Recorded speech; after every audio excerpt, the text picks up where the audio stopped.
మార్చి 16 నుంచి తాను చేయబోయే పాదయాత్రకు భువనగిరి ఎంపీ కోమటిరెడ్డి వెంకటరెడ్డి ఆహ్వానించారని సీఎల్పీ నేత బట్టి విక్రమార్క అన్నారు.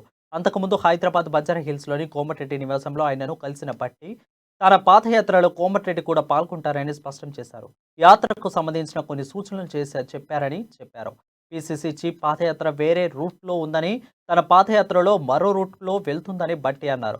60% టికెట్లు కన్ఫర్మ్ అయ్యాయన్నారు. విషయంపై తనకు ఎలాంటి సమాచారం లేదని బట్టి తెలిపారు.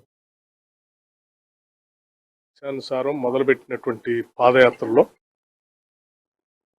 గౌరవ పార్లమెంట్ సభ్యులు వెంకటరెడ్డి గారి నియోజకవర్గం దాంట్లో ఉన్నది. వారితో కూడా చెప్పి వారిని ఈ పాదయాత్రకి పెద్ద ఎత్తున వారి సంఘీభావం తెలిపి సహకరించి వారి బాధ్యతలు తీసుకోవాల్సిందిగా విజ్ఞప్తి చేయటం కోసం నేను వారి దగ్గరికి వచ్చాను.